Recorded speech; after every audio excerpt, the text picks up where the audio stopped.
Hi and welcome to this NDTV YouTube Live with me, Sanket Upadhyay. Today we are going to talk about a story which is extremely significant. It is being spoken about in the political circles, but I'm going to look at all aspects of that story and not just trudge only in one direction or criticize just for the sake of criticizing. We have to understand the perspective in which I am going to say what I do. So the story is that Pragya Thakur now finds her place in a parliamentary committee, a parliamentary consultative committee on defence.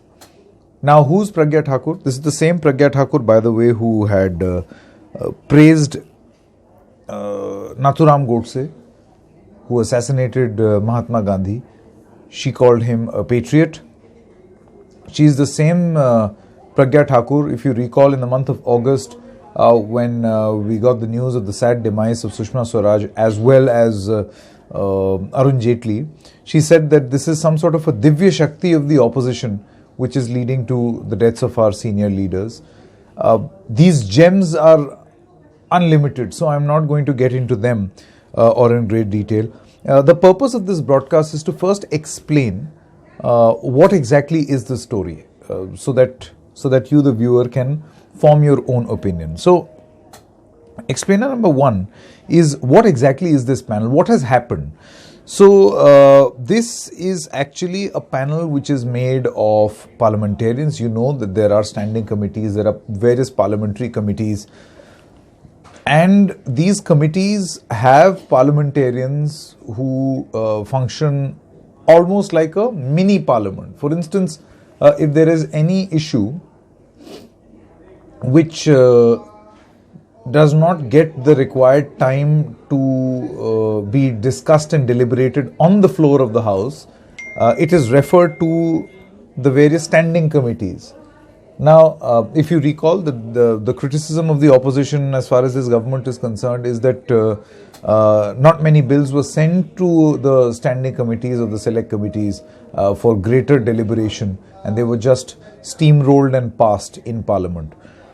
So one of the standing committees, consultative in nature, and I'll explain the difference between the two, has the name of Pragya Thakur in it.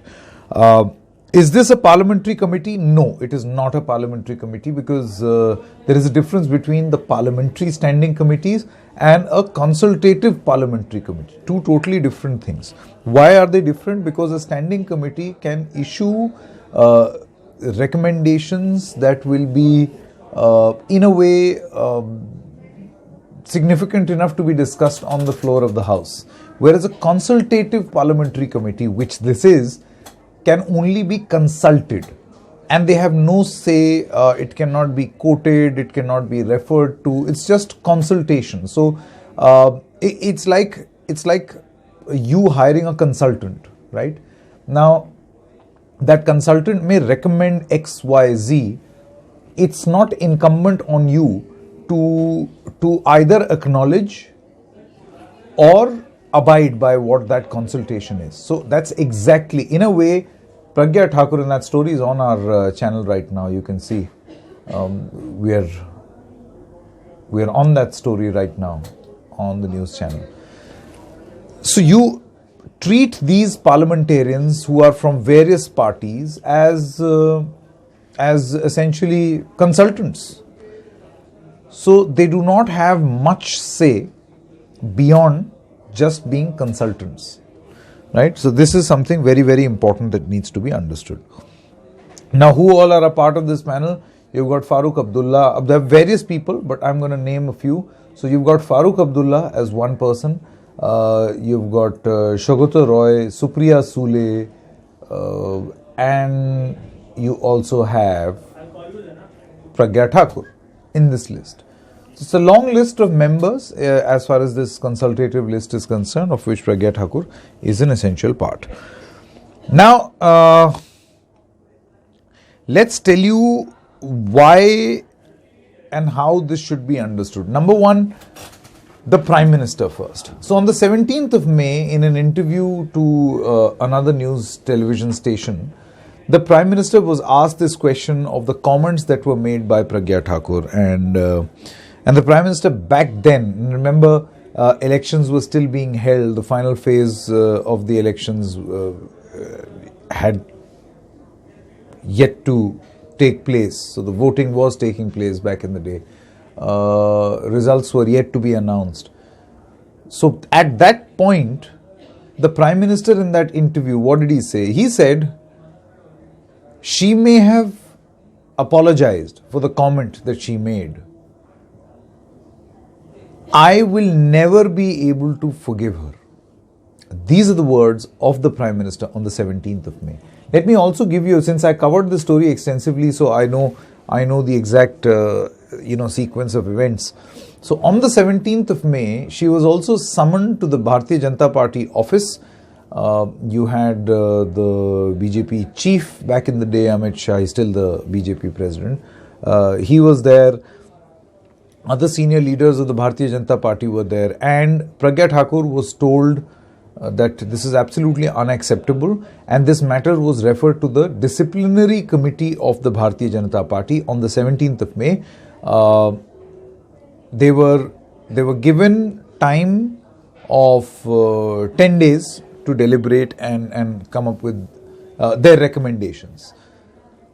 27th May happened. By then the results were out. The BJP had a landslide. Then 27th June happened. Then 27th July happened. Then 27th August happened. 27th September happened. You get my point. So we never heard from the BJP's disciplinary committee again. I did a story many months ago where I spoke to a few of the disciplinary committee members, and you'll be shocked to know that one of them told me that I've got nothing to do with this case. The matter has not even come to me. You may have to speak to the General Secretary organization then, Mr. Ramlal. Now, he was unavailable for comment back in the day. Then we learned from our sources in the BJP that she has been let off with a warning, stern warning by the Bharatiya Janata Party. Whatever does that mean? Now, we ask a very basic, simple question. When the Prime Minister says that I will never be able to forgive Pragya Thakur, when the Prime Minister says that I do not stand by the actions of an Akash Vijayvargiya, and then no action is initiated against either Akash or no action is initiated against Pragya Thakur. In fact, Pragya Thakur is now being rewarded by a position in the consultative parliamentary committee. What are we to assume? Number one, does nobody listen to the Prime Minister? Or number two, that the Prime Minister has forgiven her and so has the party? There are only these two possibilities, no other possibility. So, maybe we should ask this question of the BJP and try to figure out what exactly is on their mind, because it's going to embarrass the Bharatiya Janata Party. But having said that, and now I come towards the last part of my piece here on YouTube, is this. What is the illegality in what the BJP or the government has done today? If you come down to just talking about the illegality, then you will realize that, my goodness, there is no illegality. There is absolutely no illegality. Pragya Thakur made certain utterances. Was she pulled up by her party? Yes, she was. Was the action adequate? Perhaps not, debatable. Did Pragya Thakur win an election? Yes, she did. Is she now an MP? Yes, she is. And now I come to the main part. Can a sitting MP be made a member of any parliamentary committee or a consultative parliamentary committee? The honest answer is yes, they can. Which means that there is absolutely no illegality in the action that has been taken. I think the debate or the discussion that is going on as of this moment is more to do with the BJP's own comments of saying that we'll never be able to forget, and also a larger question that is being asked of the BJP by the opposition on the terror charges against her. She has cases of terrorism, of being involved in acts of terrorism. That matter is still going on in courts.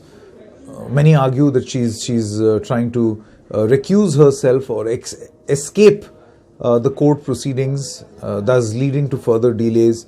However, the official position is that Pragya Thakur is still at this moment a terror accused. Now, the moral question over here that the opposition seems to be raising is that you have a terror accused as an MP, right? Which the BJP feels that this was a historical wrong which has been corrected. So there is obviously an ideological difference in these positions. And then there is a larger point of her utterances that have embarrassed the BJP no end, and the BJP saying that the Prime Minister saying that he will not be able to forgive her. But it so appears that I think she has been forgiven. So two totally different things. A moral argument which is being raised by the Congress, by the opposition, who also go on to basically say that just imagine if instead of Pragya Thakur, this was a name of someone else from some other community, would the reaction have been the same? This is a hypothetical argument, but again, in the realm of a debate. The point very simply is that at this moment, the BJP can hit back and question